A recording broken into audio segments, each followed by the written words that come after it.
Paganism by Samantha Shaddy. Religion is a universal subject that has many definitions and beliefs that bind society together. It is important for people to learn about it because it can help us to understand not only others but ourselves as well. It can answer the larger questions in life like, does God exist? What happens when we die? Why do things happen the way they do in our lives? We're able to relate to each other through these shared beliefs and experiences. This helps to overcome our ignorance and indifference to one another, while also achieving an open-minded, global perspective. Overall, religion can be described as a social cultural system of designated behaviors and practices, morals, beliefs, worldviews, texts, sanctified places, prophecies, ethics, or organizations that generally relates humanity to supernatural, transcendental, and spiritual elements. However, there is no scholarly consensus over what precisely constitutes a religion. Hi, Michelle. What is paganism? So it really depends on who you ask, but for me, paganism would be referring to like Hellenic and Nordic paganism, which Hellenic paganism is the Greek pantheon, so like what you'd call the Greek gods, and then Nordic paganism is the Nordic hall or Norse hall of the gods, which is all of the Nordic gods. Each religion is sacred to those who follow it. Paganism, for example, is such a religion for numerous people, especially for Michelle Troy, who I had the opportunity to speak with regarding her beliefs and traditions. Paganism is mostly seen as a European religion, but can be seen in other areas around the world. It is defined as a polytheistic or pantheistic nature worshipping religion. Michelle stated that she follows both Hellenic paganism and Norse paganism. Hellenic paganism is largely associated with the veneration of the Greek Olympians, specifically the major 12 Olympians.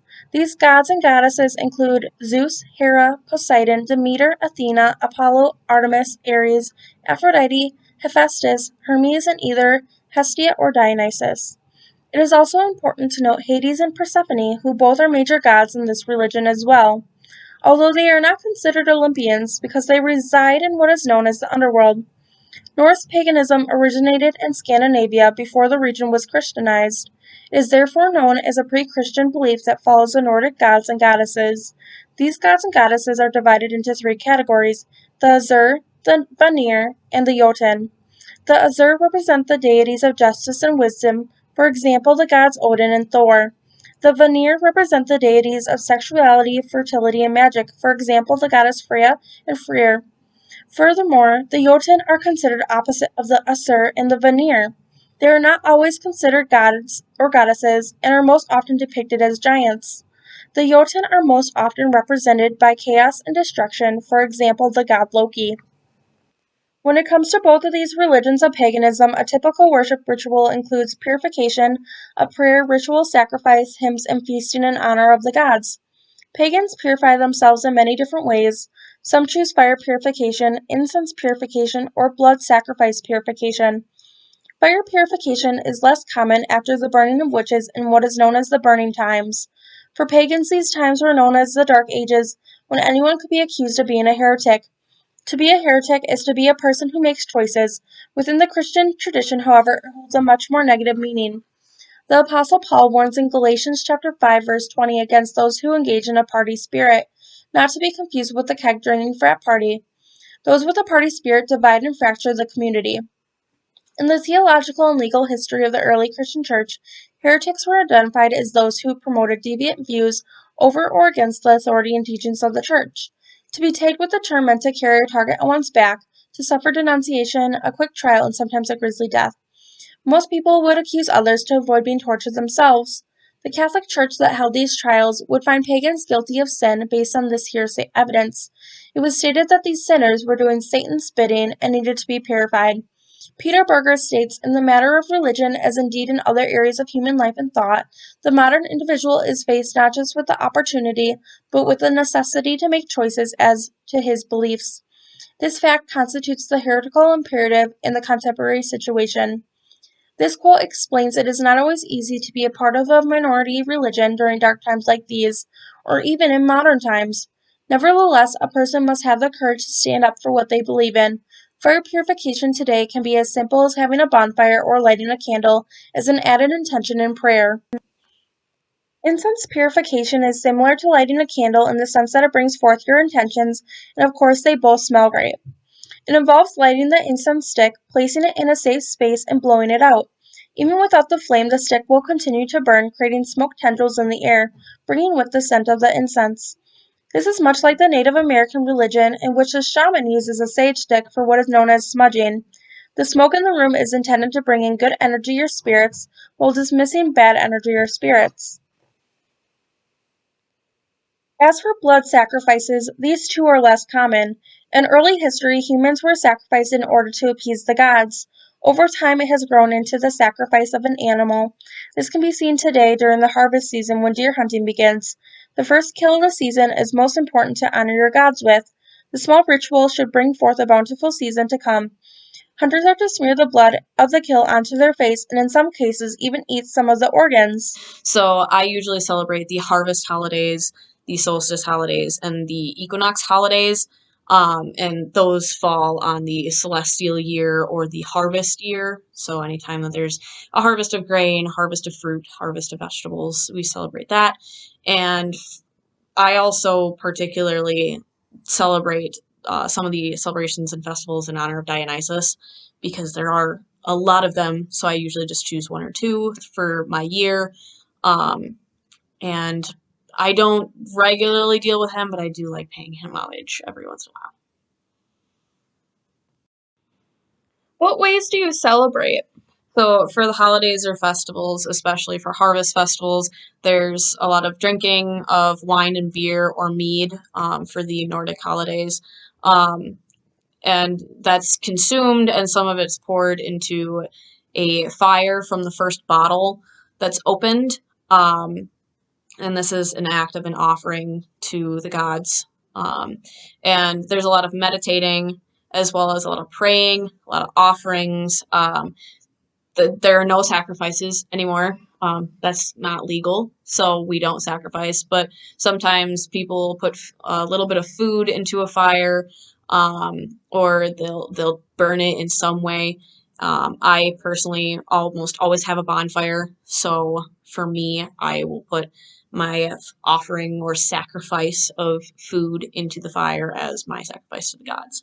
And that's just to reiterate the idea that they will take that sacrifice as their own. They will keep it, and they will hopefully bless me because it's sufficient. Blood rituals are specific to certain seasons, and so during the rest of the year, it is more common to replace blood with wine for celebrations of other seasons. This is very similar to the Christian communion, in which wine is used to represent the blood of Christ. Pagans can also substitute wine for beer or mead, which is a fermented honey water and is often referred to as the nectar of the gods. Out of all the ways to purify, the most common form of purification aside from these three forms is water purification. Water is a powerful element and can hold different forms of energy. It is why most pagans will leave water out in clear jars, bottles, or containers during certain hours to charge it. This is comparable to when a priest blesses water to turn it into holy water. Water left out at night is called moon water. Different phases of the moon can factor in on the water's charge. For example, a full moon will provide the highest charge in water. It is also important to note the solstices or equinoxes when deciding when to set out moon water, as these too will be influential in the water's properties. Water left out during the day is then simply called sun water. Like the moon, the sun also has times of opportunity that factor into the water's charge. The sun's rays reach Earth at different latitudes during the year, which will affect how charged the water is based on how many hours of sunlight are available in the day. Weather also plays a big factor when purifying your water and can lead to other types of charges, like stormwater. Once charged, a pagan can use their water in many ways. It can be added into a bath as an additional cleanse. Some use it during rituals, adding the water to their altar. Others drink it in coffee or tea to promote positive intentions, energy, and healing. Do you have clergymen in your religion? I particularly do not because I am a self-practicing pagan, but there are a lot of pagans that may practice in a group, and their leader would be a priest or a priestess.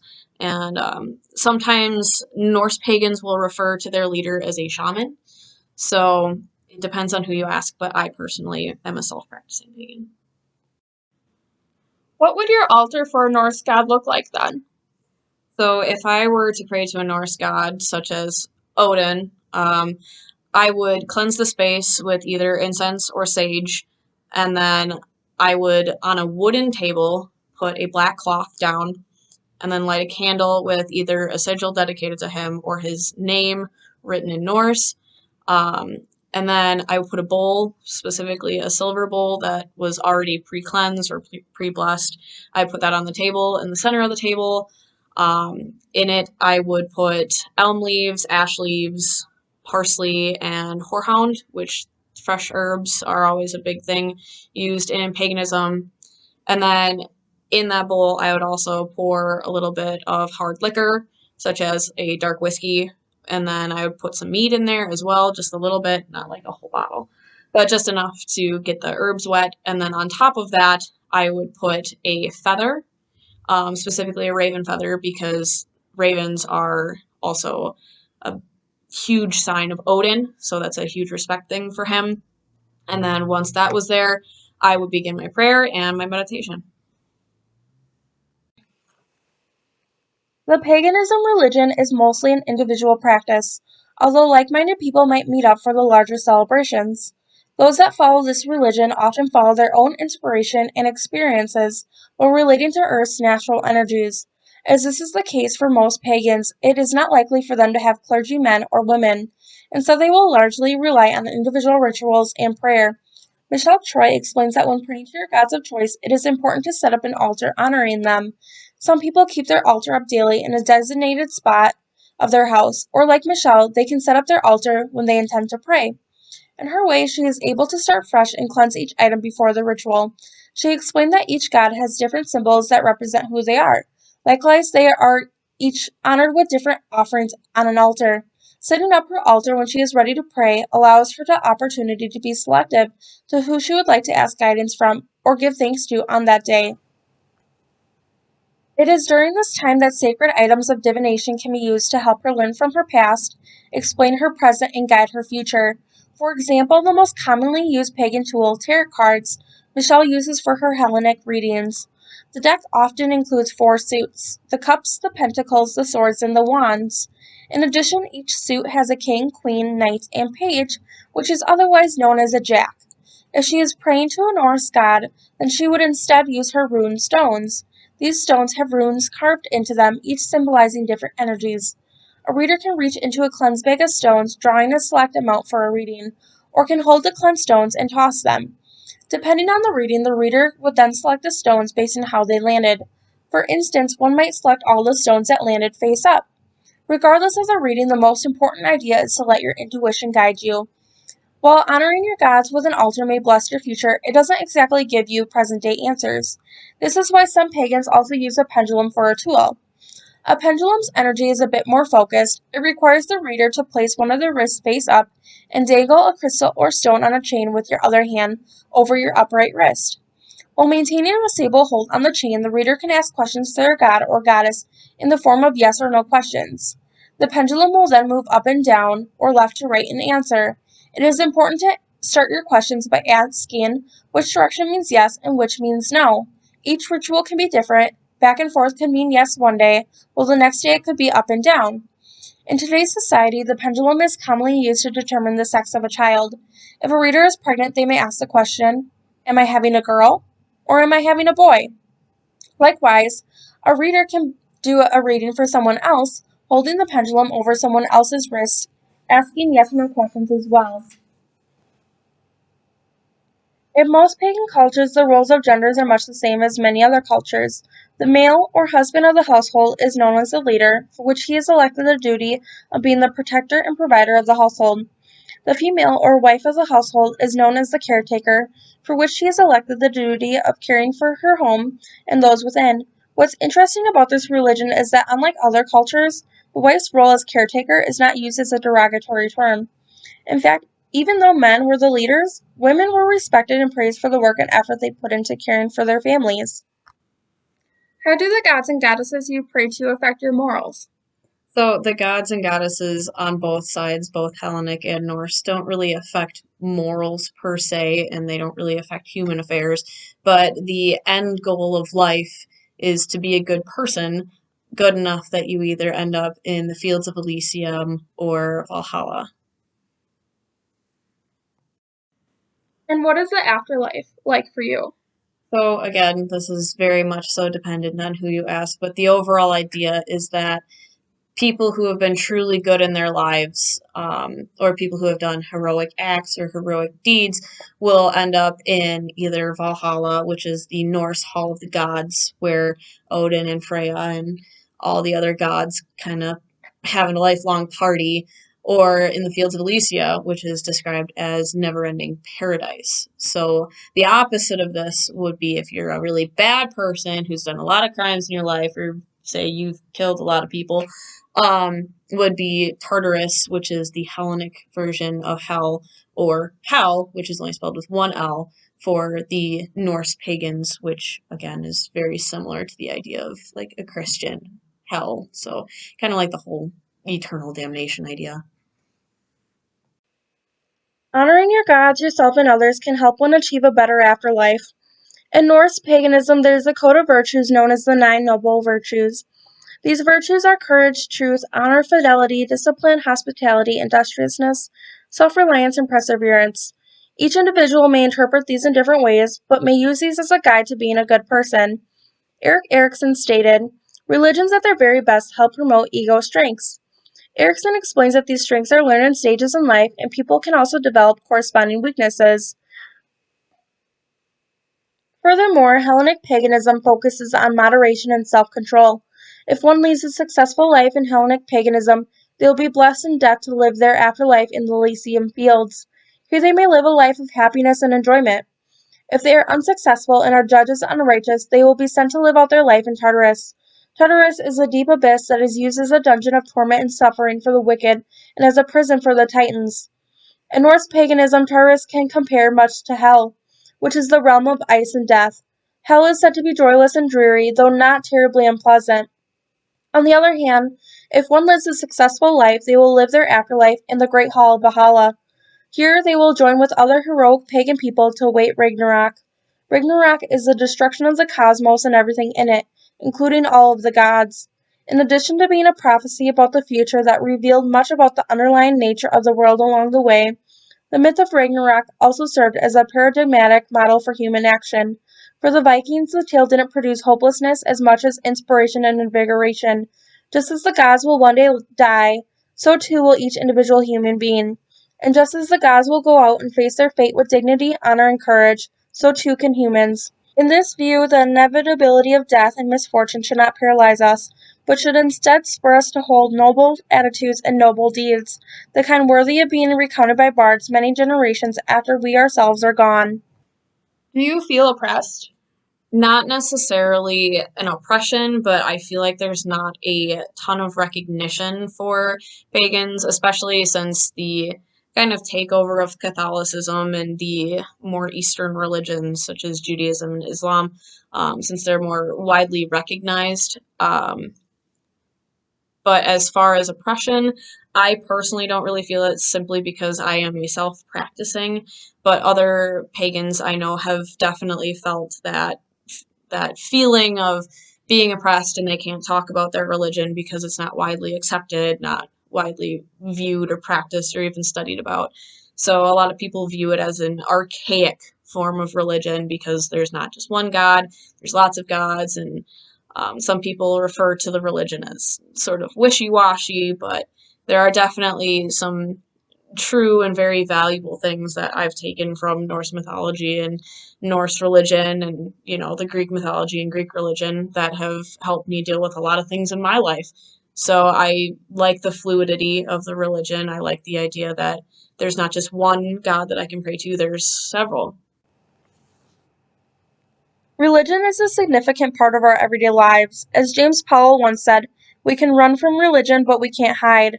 After learning about paganism, I personally felt like I was able to relate to many of its beliefs. As my religious beliefs stem from a predominantly Christian background, I feel the traditions and values are closely related. For example, as stated previously, the blessing of holy water or using wine for communion.